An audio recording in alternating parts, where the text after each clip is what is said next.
Whenever friends gather, there's always one person who insists on paying for the meal, and another who always seems to get a free ride. It's like how there's always a friend who arrives early and one who is perpetually late. They say the friend who willingly puts themselves at a disadvantage does so because they value the love within that relationship above all else. The protagonist of our story today is just like that, except on the opposite end of the spectrum. This is the story of a Spanish woman who believed that in all human relationships, meticulously distinguishing between profit and loss was paramount. A calculating mind that led her to become a lawyer. She could only scoff when her naive younger sister announced she was getting married and moving to the United States. But the moment she saw the American man her sister brought home, all she wanted to do was run. Why did she feel such an overwhelming urge to flee? Let's hear her story. Hello, my name is Camila. Ever since I was a child, I've loved numbers. Numbers never lie. 2 plus 2 is always 4, no matter what emotions are involved or who might be crying over it. The answer never changes. My life growing up under the bright skies of Madrid was as clear as an equation. Every decision had a price, and I always calculated it perfectly. Camila, you're truly brilliant. Have you ever not been first in the class? When my homeroom teacher said this to me on my middle school graduation day, I offered a humble smile. In my heart, however, I thought, of course, I worked twice as hard as whoever came in second. The label model student became my identity, and meeting my parents' expectations was as natural as breathing. My father, in particular, would smile until the proud crinkles at the corners of his eyes showed every time he saw my report card. But that perfectly balanced equation of my life shattered when I was 16. A business my father started with a friend collapsed after his partner betrayed him, leaving my father to bear the entire debt. That night, I overheard my parents' desperate conversation from the kitchen. What are we going to do? The debt keeps growing. My mother's voice trembled. We have to protect Camila and Lucia's tuition fees. We have to. My father's voice was filled with a weakness I had never heard before. From that day on, I decided to become my family's shield, getting into a top university, securing a stable career, and providing for my family. That became my new equation. And the perfect solution was to become a lawyer. High income, social status, security. After calculating all the variables, it was the most logical conclusion. I sacrificed sleep to study for my entrance exams. While my friends went out on weekends, I was buried in the law library. In my mind, the formula for life was complete. Big sister, look, I made this bracelet. I made one for you too. Lucia, my sister, who was 4 years younger, was always like this. She was a child who found joy in giving, in being generous. But at some point, in my eyes, her generosity had become a waste of time. You have time for this? You should be studying. Your midterm scores weren't good, were they? And why give things away? What do you ever get in return? My sharp words made Lucia's bright face fall. But at that moment, I genuinely believed I was giving her sound advice. Look at what happened to Dad, I thought. The world is cruel to those who are easily taken advantage of. I wanted my sister to be strong like me, but Lucia never changed.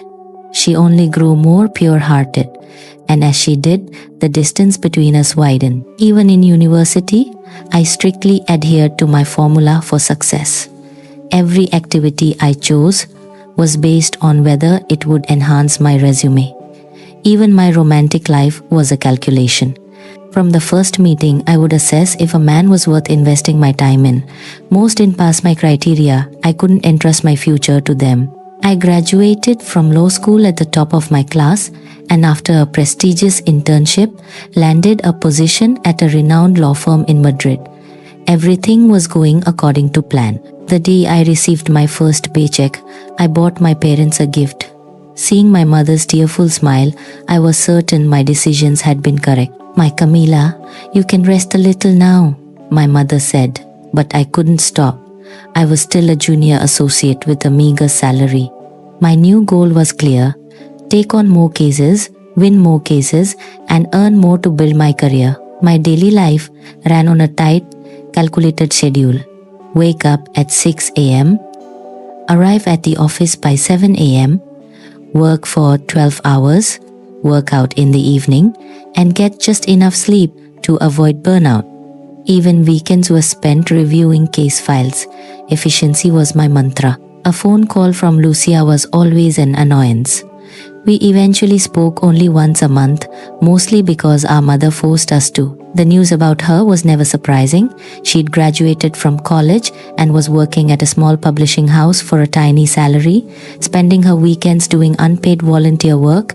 From my perspective, her life was a series of losses. Time flew by, and then one day the call came. "Camila, I have great news. I'm getting married." Lucia's excited voice chirped through the phone while I was reviewing documents for a meeting. My hand froze. Marry? What kind of man would marry her? A cynical thought followed. Good. At least someone will take her off our hands. I smirked, thinking how lucky she was not to be scammed. Congratulations, what's he like? I asked, performing the social ritual. We met while volunteering abroad. He's an American, so warm and kind. An American she met while volunteering. I didn't need to hear any more. He probably saw how naive she was and decided to take advantage. But I kept my thoughts to myself. When is the wedding? In 2 months, on the 15th. You have to come. I want you to meet him. I checked my calendar. The 15th was a major court hearing. Furthermore, traveling from Madrid to her wedding in the US was a significant investment of time and money. The calculation was simple. It wasn't worth it. I'm sorry, Lucia. I have a critical hearing that day. I can't make it. Silence stretched on the other end of the line. Oh, I see. Your work is more important. That's a shame. I really wanted you to meet him. I could hear the disappointment in her voice, but I felt no guilt. It was a logical decision. Our conversation ended there. On her wedding day, my mother sent me a photo. In it, Lucia stood in a white gown next to a smiling man in a tuxedo. An American, just as I thought. I sneered internally, texting a perfunctory congratulatory message. It was a formality, but a familial duty nonetheless. 2 years passed. In that time, I won more cases and was promoted to a partner at my firm. My equation was working perfectly. Then one day my mother called. "Camila, my leg has been hurting so much lately. Can you come visit?" The moment I heard her words, I cleared my schedule. My mother was the most important variable in my life's equation. With my father gone, I had to take care of her. I took an immediate leave of absence and flew back to my hometown. When I arrived, the situation was not what I had expected. Lucia was already there. More shockingly, she had transformed. The once simple, almost clumsy sister was gone, replaced by a confident, stylish woman, and next to her stood 2 men. "You're here!" Lucia ran to hug me. I caught the scent of a luxurious perfume, a brand more expensive than my own.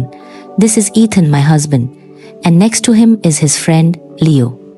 He's an orthopedic surgeon." I took a careful look at the 2 American men. Ethan had a gentle smile.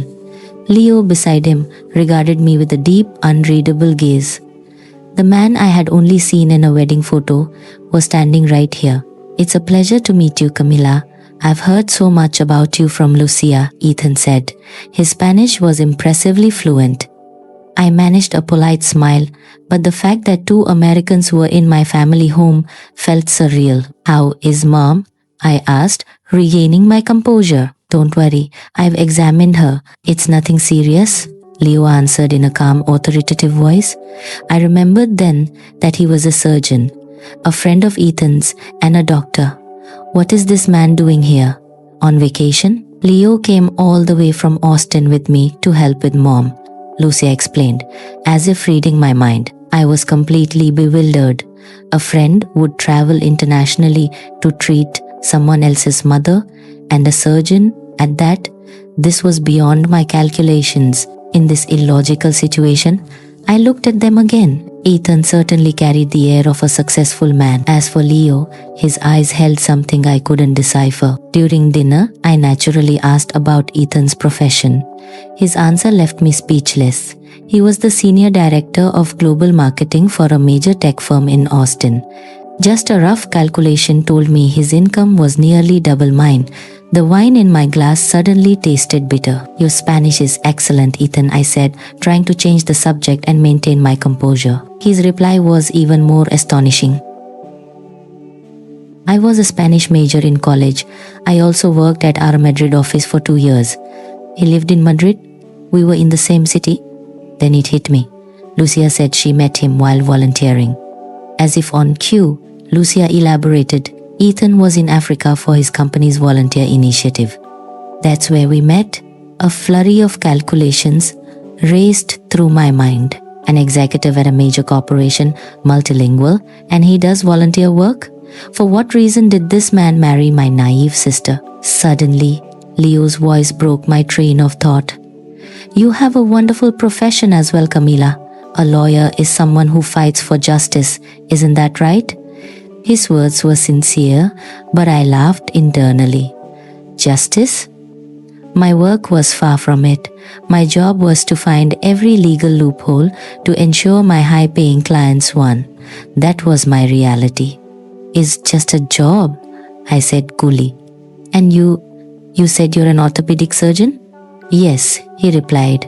"I have a small practice in Austin. I specialize mostly in sports injuries." A doctor with his own private practice. The calculator in my head whirred again. His income, his social status, his future prospects, every metric was superior to mine. I felt my pride begin to crack. "But why would you come all this way for my mother? You must have taken time off work." I was genuinely baffled. Who would sacrifice their own time and money to treat a relative of a friend? He smiled. The hospital building needed some renovations anyway, and Ethan was so worried. Besides, I've always wanted to visit Spain. Think of it as a vacation. His words clashed with my entire worldview. In my dictionary, the term selfless help didn't exist.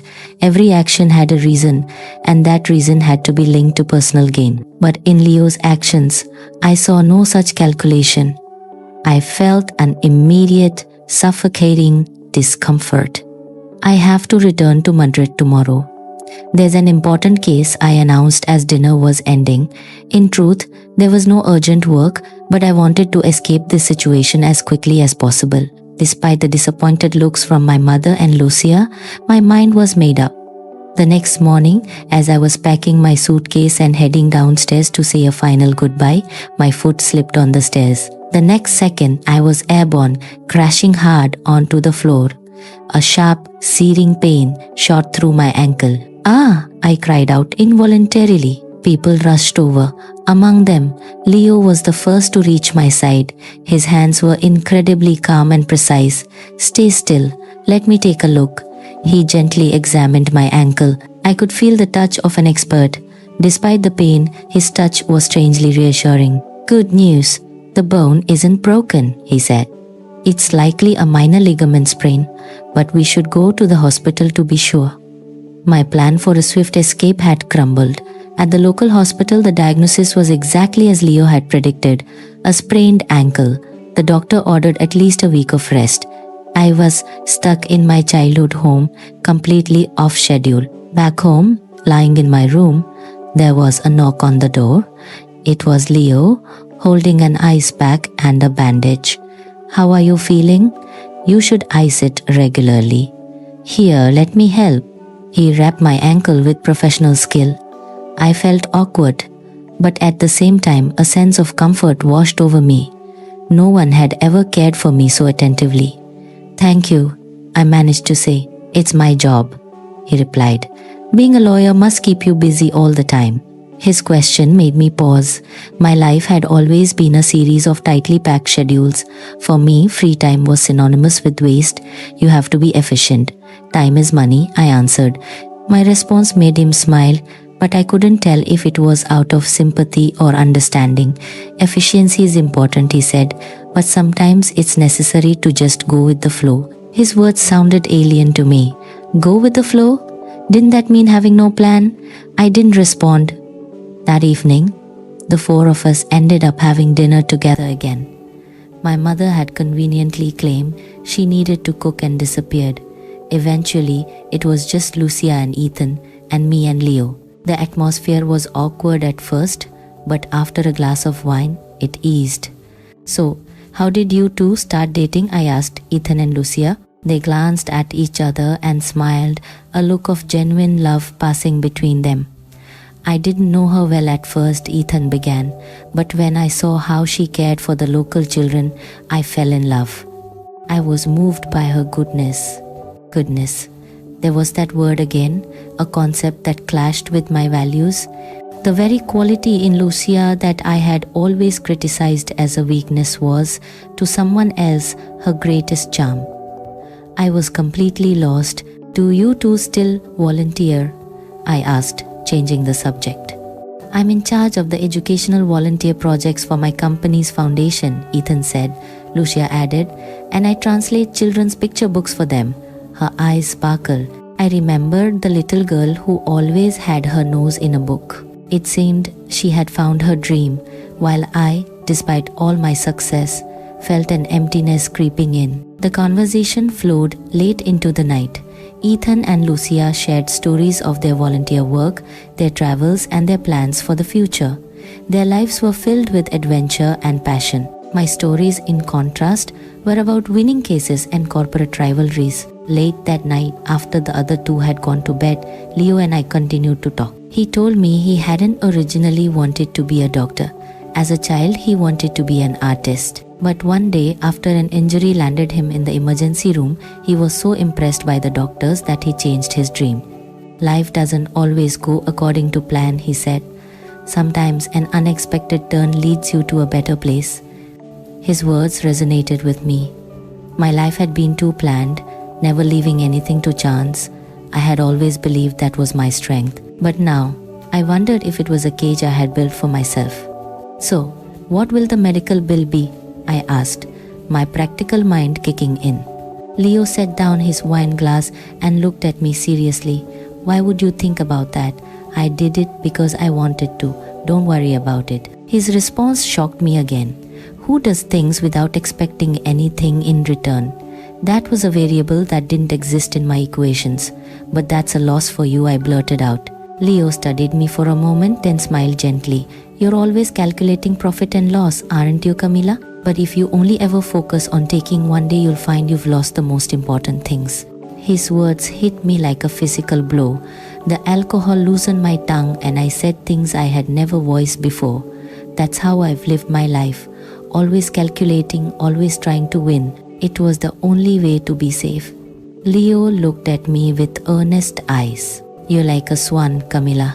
Graceful on the surface, but paddling furiously underneath. You can stop pushing yourself so hard. It's okay to relax. It's okay to lean on others sometimes." His words stirred something deep inside me, a strange sense of relief.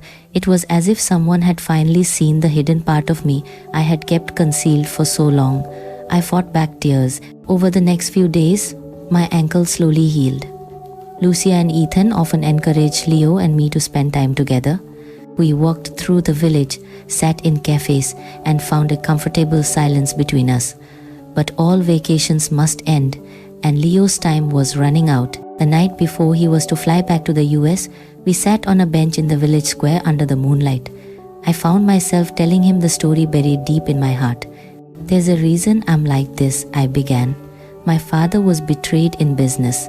Seeing my sister, who is just like him, I felt I had to be perfect, to always be calculating." I choked back a sob. Leo was the first man I had ever wanted to share my story with. He quietly rubbed my shoulder as I cried. The next morning, Leo left. As I shook his hand to say goodbye, a strange feeling washed over me. A sense that I was about to lose something important. But I suppressed it. Soon I would be back in Madrid, back to my calculated life. Returning to my routine, the office, the courthouse, client meetings, everything was the same, but I had changed. I couldn't throw myself into my work with the same fervor. Memories of my time at home kept surfacing, especially Leo's words. "You can stop pushing yourself so hard now." Whether I was in a meeting, in court, or trying to sleep, his voice echoed in my mind. I had never experienced this before. Uncontrollable thoughts, the persistent image of someone's face. Is this what it feels like to miss someone? I was angry at myself for wasting time on such illogical feelings. Then, one day, Lucia called. Hey, there's another international volunteer trip next month. This time it's in Kenya. Want to come with us? My immediate instinct was to refuse. Take more time off, travel to an unfamiliar place, and do unpaid work. It was completely irrational. But then an unexpected question slipped from my lips. Will Leo be there? I could almost hear Lucia smile on the other end. My heart began to race.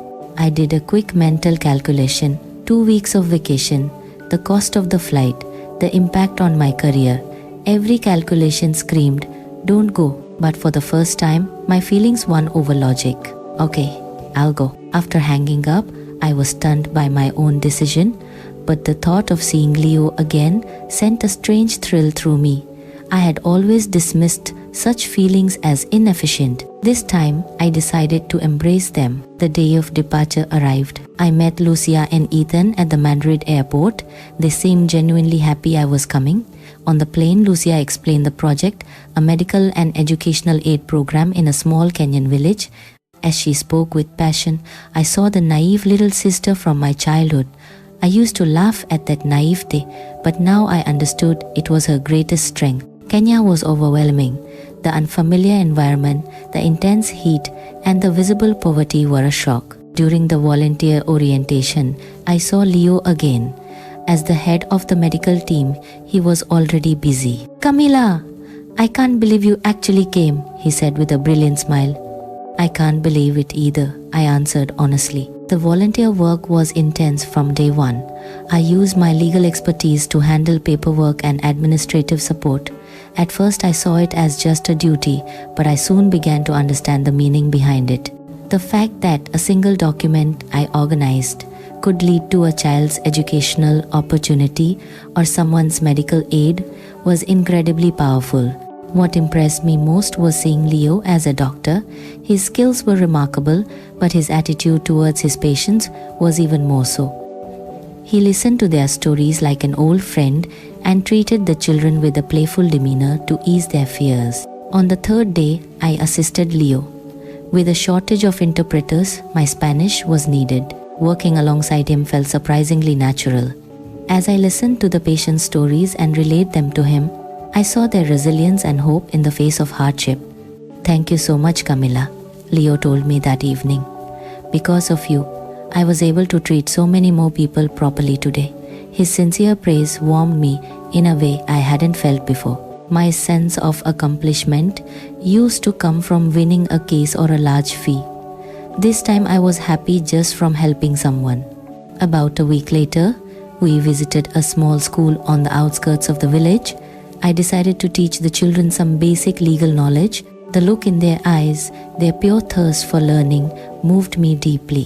One girl, about 12 years old, named Amina, told me she wanted to become a lawyer to protect the rights of people in her village. Her dream was so pure yet so powerful.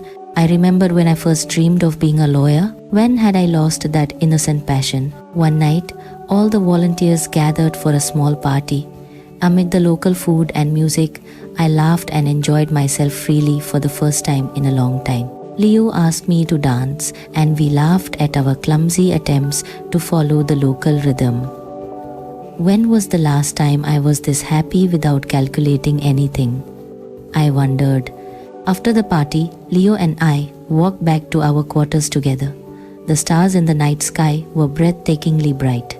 It's beautiful, I said. You've become more beautiful too, Camila, he said softly, especially when you smile. His words made my heart skip a beat. We walked in silence, and then his hand found mine. It was warm. The feeling in that moment was beyond all calculation and logic. On the last day, the villagers held a small farewell performance for us. As I watched the children sing and dance, I was overwhelmed with emotion. When Amina gave me a handmade bracelet, I almost cried. I remembered when Lucia had offered me a bracelet as a child and how coldly I had rejected it.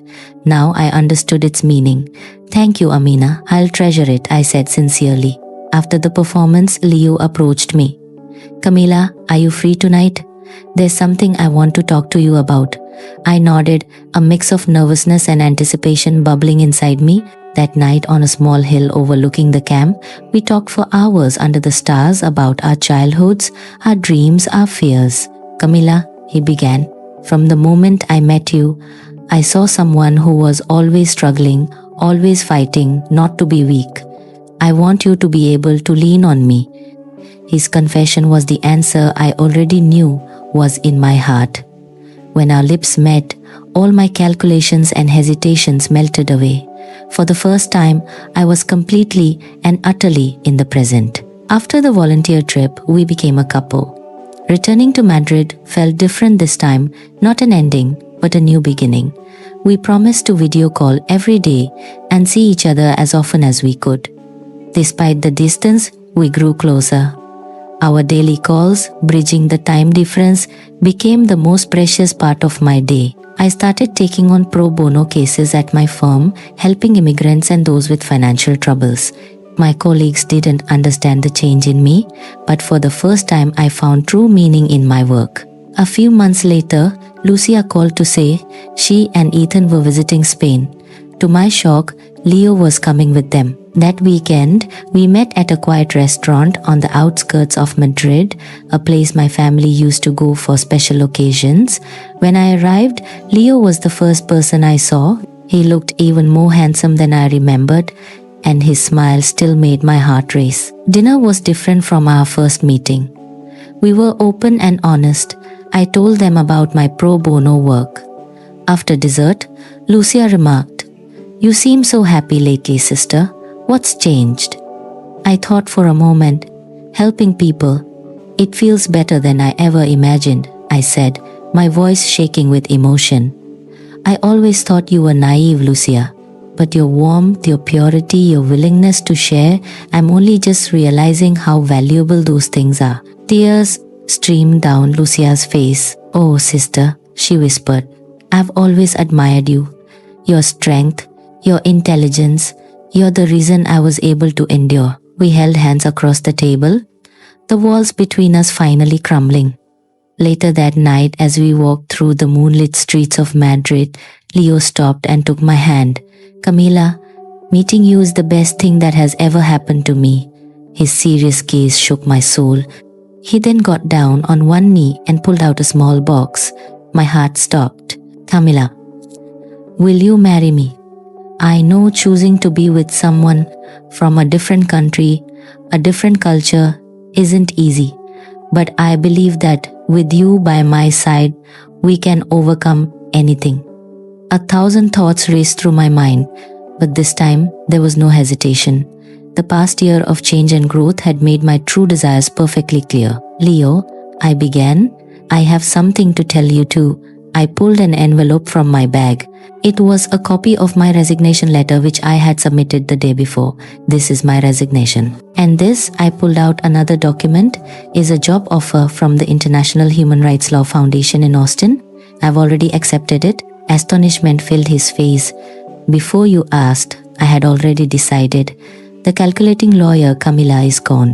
I want to start over as a new Camila in the US, and I want to walk that path with you." Tears welled in Leo's eyes. He stood, pulled me into a fierce embrace, and our lips met. In that moment, I was completely certain. It was a decision made beyond all calculations, but it was the most certain decision of my life. "How did you find that foundation?" he asked later. "Lucia helped me," I smiled. The sister I had always looked down on was the first person to see that I was changing. The news of my resignation sent shockwaves through my firm. "Are you sure about this?" a senior partner asked, concerned. "Giving everything up to move to the US, the language, the culture, I'm sure," I replied confidently. "This isn't giving up. This is a choice. For the first time in my life, I'm making a decision with my heart, not with my head." On my last day, as I packed my desk, my gaze fell on the bracelet from Amina and a photo from the volunteer trip. These small things had become the turning points of my life. Before leaving, I took one last look at the Madrid skyline from my office window. In this city, I had achieved success, but I had also been lonely. Now, I was ready for a new beginning. As I said goodbye to the selfish, calculating Kamala of the past, I made a promise to myself to live a life of sharing, of community, and of mutual happiness. My future was no longer an equation to be solved, but an adventure to be lived.